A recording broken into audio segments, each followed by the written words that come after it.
જય શ્રી કૃષ્ણ મિત્રો, સૌરાષ્ટ્રની રસધારની એક વાત છે અને વાર્તાનું શીર્ષક છે ભેંસોના દૂધ. વાત કંઈક આમ છે. ડુંગરા અને વનરાય વચ્ચે જ્યાં જુગ જુગથી વિવાહ વર્તે એવી સોરઠ દેશની સોહામણી ગીરના તો સોણાઈ મીઠા લાગે. ઘણી ગીર કપાઈ ગઈ છે, કપાતી જાય છે, પણ જે ભાગ હજુ રહ્યા છે તે ભાગની રૂડપ ખરે જ અદ્ભુત છે.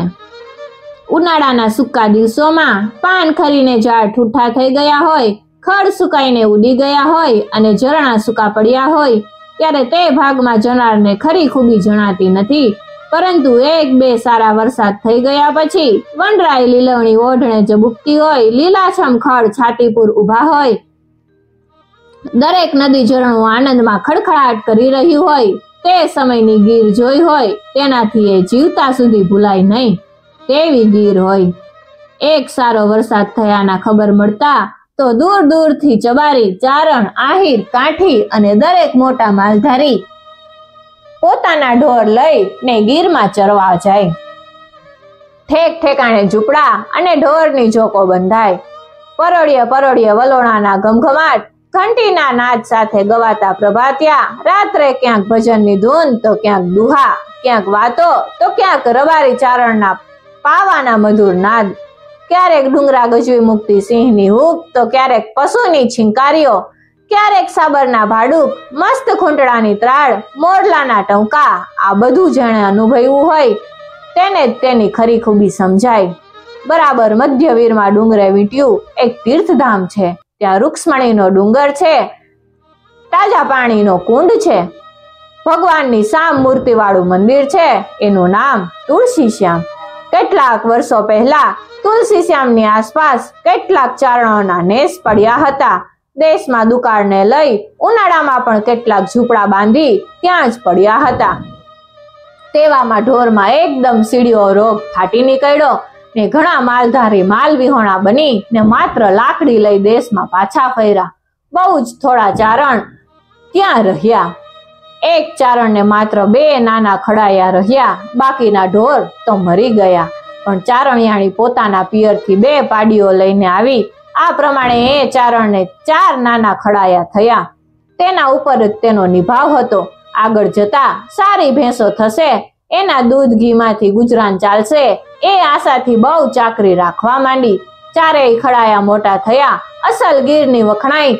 તેવા વળેલા 2-3 આટા લઈ ગયેલા સિંગ, દેવલના થંભ જેવા પગ, ટૂંકી ગુંદી, ફાંટમાં આવે એવા આવ, પથારી કરીને સૂઈ રેવાય તેવા વાંસાના પાટિયા. આમ બધી રીતે વખણાય તેવી 4 ભેંસોને જોઈ ચારણ વરવહુ આનંદ કરે છે. દિવસે ચરી ને સાંજે રૂજ્યું રેડે. જ્યારે ભેંસો ઘેર આવે ત્યારે ચારણિયાણી ઝોકાના ઝાંપા પાસે જ ઊભી હોય. એના જોતા વેત જ મોડી ધાખી ઈડી, બાપ ગોદડી ઈડી, ખમ્મા હોળી સેલર, આયના રખોપા મોડી માં, એવું કરી કરી ને ભેંસોને આવકારે. પોતાના પછેડા વતી એના અંગલું છે. પછી ખાણ ખવડાવવું હોય તે ખવડાવે. 4 ભેંસોને વિયાવાને હજુ 3 માસ બાકી છે. 4 વિયાશે, અધમણ દૂધ કરશે, રોજ 7-8 શેર ઘીની છાશ થશે, ગુજરાન બહુ સારું ચાલશે એ વિચારી ને વાતો બંને જણ કર્યા કરે છે અને આશામાં દોયલા દિવસો વિતાવે છે. ભાદરવો આવ્યો, ભરપૂર વરઈસો હેલ મચાવી. 8 દિવસની હેલી થઈ. વરસાદ અનરાધાર પડે છે, તેથી ઘણા માલધારી ચરવાને જવાને બદલે ભેંસોને છોડી મૂકે છે. એટલે ભેંસો પોતાના ચરવાને નેખમે ચાલી જાય છે અને સાંજરે ધરાય ને પાછી પોતાને જાતે નેસ ચાલી આવે છે. ઘણા દિવસથી રોજ આમ ચાલે છે. એક સમય બરાબર મેઘલી અંધારી રાત છે. વાદળા ઘટાટોપ જાયમાં છે. ક્યારેક ક્યારેક વીજળીના સડાવા થાય છે. વરસાદ ઝીણો ઝીણો વરસતા શરૂ થયો છે. તે ટાણામાં કોઈ આહિરના 2 જુવાન ગીરમાં નીકળેલા છે. દિવસે આ 4 ભેંસોને તેમણે જોયેલી, નજરમાં આવી ગયેલી. આ ઉભર થયેલી અસલ ભેંસો લઈ જવાય તો મોં માયગો પૈસો મળે એવી આશાએ આહિરોની મતી બગડી ગઈ. અડધીક રાત ભાંગી ત્યારે ચોર ઝોકે આવ્યા. ચારણિયાણી નેસનું ધ્રાગડિયું કમાડા દઈ ને મીઠી નીંદર જામી ગયા છે. ઝોકોનો ઝાપો ઉગાડી ને આહિરોએ 4 ભેંસોને હાકી એકદમ દોડાવા જ માંડી. જબ્બર આવભેર થયેલી ભેંસો કેટલીક દોડે, તો પણ લાકડીના મારે ને મારે જેટલી ઉતાવળે હાંકી શકાય તેટલી હાંકી. સવાર થયું ત્યાં ગીર બહાર નીકળી ગયા. સવારે ચારણ જાગ્યો, જોયું તો જોક ખાલી પડી છે. ઘડીક તો ધાર્યું કે ઝાપો ઉઘાડો રહી ગયો હશે, તેથી ભેંસો ચરવા ચાલી ગઈ હશે.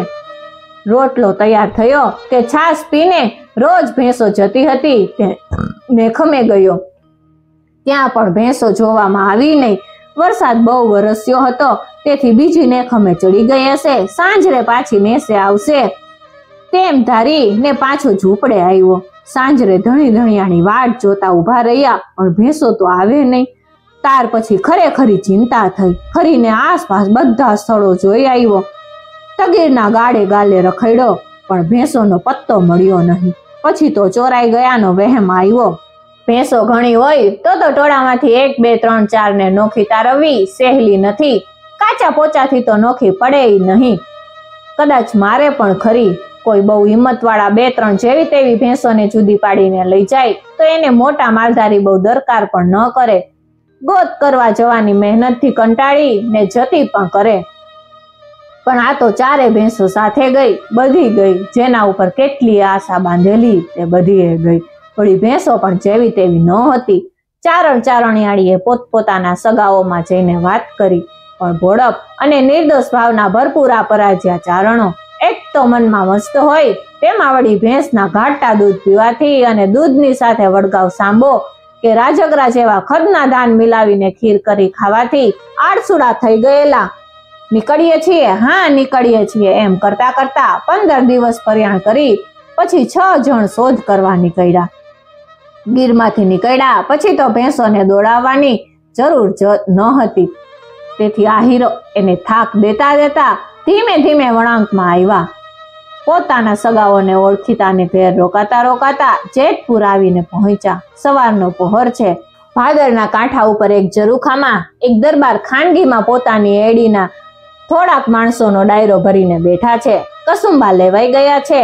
સિરામણી કરવા ઉઠવાની તૈયારી છે. એમાં બરાબર ભાદર કાંઠા ઉપર 4 ભેંસો ભેળા બંને આહિર નીકળ્યા. ઝરૂખા ઉપરથી દરબારે ભેંસોને જોઈ. છેટેથી પણ એ ભેંસોની જાત છાની રહે તેમ ન હતી. ડાયરો બધો ભેંસો સામે તાકી રહ્યો. વેચાવ હોય તો મોં માંગી કિંમત આપીને પણ એ ભેંસો રાખી લેવા જેવી સૌને લાગી ગઈ. ત્યાં જઈ તપાસ કરે. વેચાવ હોય તો તે પોતાની આપશે. લઈ આવવા દરબારે 2 માણસોને કહ્યું. ભાદર તરફથી ગઢની ખડકીમાંથી બંને જણ નીકળ્યા. આહિરોએ આ આદમીઓને આવતા જોયા. કઠોળામાં બેઠેલ ડાયરો પણ જોયો. ચોરનું હૈયું કાચું એ ન્યાય. કોઈ જાણે શા કારણથી પણ એકદમ બંને આહિર બીના ભેંસો મૂકી ને ચાલ્યા ગયા, ભાગ્યા. એ પ્રમાણે આહિરોને બહકતા જોઈ ભેંસો ચરાવ હશે એમ માની દરબારે તે ભેંસોને હાકી લાવવા બીજા 1 આદમીને દોડાવ્યો. ભેંસો ગઢની ખડકીએથી ગઢમાં આવી. સૌએ ભેંસો જોઈ. ગમે તે રીતે પણ ભેંસો રાખવા જેવી છે એમ અંદરો અંદર વાતો ચાલવા લાગી. દરબારનું મન પલટાણું. પાસે બેઠેલાઓએ કંઈક મજબૂત કર્યું. છેવટે ભેંસોએ તબેલામાં આઘેર ખૂણે બાંધી ને સંતાડી દેવાનું કહ્યું. ગોતતા ચારણો જેતપુર આવી પહોંચ્યા. ગામને ટીમે પૂછપરછ કરતા વાવડ મળ્યા કે હા ભાઈ, 4 ચક્કર ભેંસો અમારા દરબારને ભાદર કાંઠેથી રેડિયું મળેલી હતી અને દરબારે ગઢની માયલી કોરમાં બાંધી છે. કઈ હવે ફિકર નહીં. ચારણો હરખેલા બનીને બોલ્યા. આપણી ભેંસું કાઠીને ઘેર એટલે તો ભગવાનના ખોડે બેઠેલી ગણાય.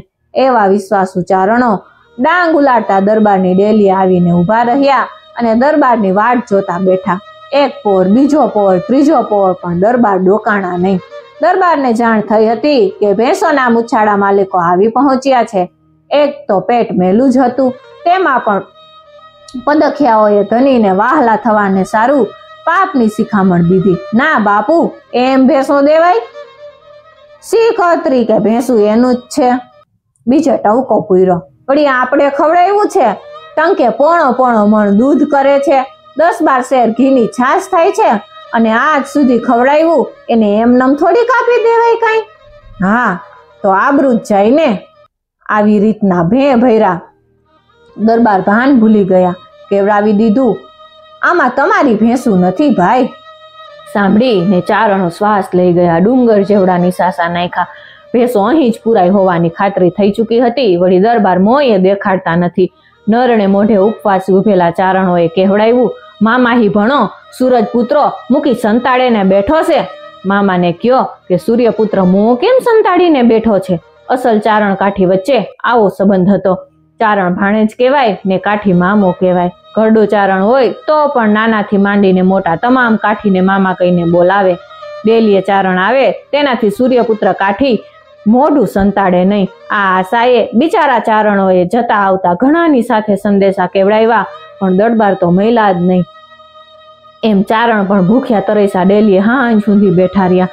છેવટે ચારણોએ ઘા નાખીને ત્રાંગા કરવાની જ્યારે તૈયારી કરવા માંડી ત્યારે દરબારથી તાપ જીરવાયો નહીં. હવે ભેંસો આપવામાં આવે તો વળી વધારે ખોટું દેખાય. ચોરાવ માલ સંઘરિયાનું તહમત પણ આવે. વાત બહાર તો પડી ચૂકી છે. હવે કરવું એ શું? ચારણ ત્રાંગા કરશે, દરિયાદી થશે, તપાસ થશે, ભેંસોને તબેલામાંથી હાથ આવશે, માથે તહોબત આવશે. માટે કાંઈ ઉપાય? હજુરિયા બોલ્યા, હા બાપુ, એમાં બીવો છો શું? ચારણ ત્રાંગા કરશે તેમાં આપણી શું તપાસ થાય? અને તહોમત તો ભેંસ હાથ પડે ત્યારે આવે કે એમ જ? ભેંસોને મારી નાખીને તબેલામાં દાટી દો એટલે થયું. અને ચારણોને મારો ધક્કા ડેલીએથી ઉઠાડી મૂકો. દરબારને વાત ગમી. ભેંસોને મારી નાખી અને દાટી દેવાનો હુકમ થયો. તરત હુકમનો અમલ થયો. ચારણોને ધક્કા મારીને ડેલીએથી ખસેડાવ્યા. બહાર ઉભીને ચારણોએ ઘા નાખી, એ મામાહી ભણો, આ તોડા ગભરૂડા ત્રાંગા કરતા સૂરજના પુત્રોને ભીહું ગળે વળગતી છે, પણ બાપુ ભીહુના દૂધ તોડે ગળે કેવા ઉતરહે? અર્થાત કે મામાને કહો કે તારા ગભરું બાળકો ત્રાંગા કરે છે અને સૂરજના પુત્ર તને ભેંસો ગળે વળગે છે, પણ ભેંસોના દૂધ તારે ગળે સી રીતે ઉતરશે બાપ? કોઈએ હાથ કાપ્યો, કોઈએ પગમાં ધરો માર્યો. એમ છઈએ ચારણોએ ત્રાંગા કર્યા. ડેલી ઉપર પોતાનું લોહી છાટી ને ચાલતા થયા. તે દિવસ તો રાત્રે દરબારમાં કોઈએ ખાધું પીધું એ નહીં. સૌને પછી તો બહુ વિચાર થવા લાગ્યો, પણ પછી પસ્તાવો શા કામનો? સવાર થયું, વાત ચર્ચાઈ, કેટલાય રૂપિયા ઉડ્યા. તેટલેથી બસ ન રહ્યું. દરબાર ત્રાંસડીમાં દૂધ લઈને જમવા બેઠા કે ત્રાંસડી આખી જીવડાથી ભરેલી દેખાણી. એ દૂધ નાખી દઈને ફરી વાર દીધું તો પણ એમ જ થયું. ત્રાંસડીમાં જીવડા જ દેખાય. એક જ દેગડીમાંથી બધાને દૂધ પીરસાય, છતાં દરબારની ત્રાંસડીમાં જીવડા દેખાય. ચોખાનું પણ તેમ જ થયું. દૂધ, ચોખા અને ઘી ત્રણેય વસ્તુ તે જ દિવસથી બંધ થઈ. આંખે પાટા બાંધીને દૂધ પીવાનું કરે તો નાક પાસે આવતા જ દુર્ગંધ આવે. એમ કેટલાક વર્ષો સુધી ચાલ્યું. ધીમે ધીમે વધ્યું. છેવટે એકી સાથે 8 દિવસ સુધી કાંઈ પણ ખવાયું નહીં. 8મે દિવસે ચલાળાના પ્રસિદ્ધ ભક્ત શ્રી દાના ભગત ગયધે જાતના ચેલા શ્રી ગગા ભક્ત ફરતા ફરતા દરબાર જેતપુરથી બીજે ગામ રહેવા ગયા હતા. ત્યાં જઈ ચડ્યા. દરબારે આપા ગીગા ભગતની બહુ જ સારી સેવા કરી. પછી કરેલા પાપની બધી હકીકત કહી. દૂધ, ચોખા ને ઘી પોતે ખાઈ શકતા ન હતા તે જ 8 દિવસથી લાંગણો થઈ હતી એ બધું કહ્યું. બધું જ કરગરીને કહ્યું. કઈ દયા કરવા આપા ગીગાને પગમાં પડીને વિનવ્યા. આપા ગીગાને દયા આવી. તે દિવસે દરબારને પોતાની સાથે જમવાનું કહ્યું. આપા ગીગા જાતે ગધે હતા, છતાં દરબાર તેમની સાથે બેસી ને તેમનું એઠું અન્ન લીધું. તે જ દિવસથી જીવડા દેખાતા બંધ થયા. 12-13 વર્ષ સુધી એ પ્રમાણે ચાલ્યું. 8 દિવસે ને 8 દિવસે માણસ મોકલાવી અને આપા ગીગા ભગતની જગ્યાએથી ધૂપ મગાવી લેવાનું નિયમ રાખ્યું. તેવામાં આપો ગીગો દેવ થયા. દરબારને પણ કંઈક વાત વિસરે પડી. પસ્તાવો પણ કંઈક ઓછો થયો એટલે વળી દૂધ અને ચોખા ઉપર અરુચિ થવા લાગી. જીવડા તો ન દેખાય, પણ એ વસ્તુ સાંભળી આવે કે તરત અણગમો થઈ આવે કે થાળી પાછી મોકલે. પછી આપા ગીગાની ધજા દરબારગઢમાં એક ઓરડામાં રાખી ધૂપ વગેરે બરાબર નિયમિત જગ્યાએથી મંગાવીને કરવા માંડ્યો. એટલે એ વસ્તુઓ થોડી થોડી ખાવાની શરૂ થઈ, પણ 4-5 દિવસે વળી અરુચિ થઈ આવે. 3 ટક બધાને જમાડતા. બહુ સારી રીતે નોકર ચાકરીની બરદાસ્ત રાખતા. કોઈ પણ ડેલી આવે તેને ગમે તેટલા દૂધ ઘી જમાડતા, પણ પોતે જિંદગી રહી ત્યાં સુધી છૂટતી એ વસ્તુઓ જમી શક્યા નહીં. થોડું થોડું જમી શકતા. તેવા દિવસોમાં પણ થાળી આવે કે ઘણી વાર સુધી એક નજરે જોઈ રહે. આંખોમાં ક્યારેક ક્યારેક જળજળિયા આવી જાય અને ગીગે કહી અને આપા ગીગાનું સ્મરણ કરી ધીમે ધીમે થોડું ઘણું જમે. 7 દીકરા થયા. બધા નાની વયમાં જ ગયા. કોઈ 2-3 તો કોઈ 5 વર્ષના થઈને મર્યા. છેવટે 70 વર્ષની અવરદા ભોગવી અને દરબાર નિર્વંશ થયા અને નિર્વંશ જ ગયા. લોકો કહે છે કે એને ઘા લાગી ગઈ હતી. મિત્રો, જો તમને વિડીયો પસંદ આવ્યો હોય તો વિડીયોને લાઈક કરી દેજો. ચેનલ પર નવા હોય તો ચેનલને સબસ્ક્રાઇબ કરી દેજો અને પાસે આપેલા બેલ આઇકોનને જરૂરથી પ્રેસ કરજો, જેથી આવનાર નવા વિડીયોઝના નોટિફિકેશન સૌથી પહેલા તમે મેળવી શકો. અને હા મિત્રો, વાર્તાનો ઈરાદો કોઈ પણ વ્યક્તિ, જ્ઞાતિ, જાતિ, ધર્મ કે કોઈ પણને ઠેસ પહોંચાડવાનો કે કોઈનું આડું અવળું બોલવાનો નથી, પરંતુ આ વિસરી રહેલી લોકવાર્તાને લોકો સુધી પહોંચાડવાનો છે. Thank you for watching.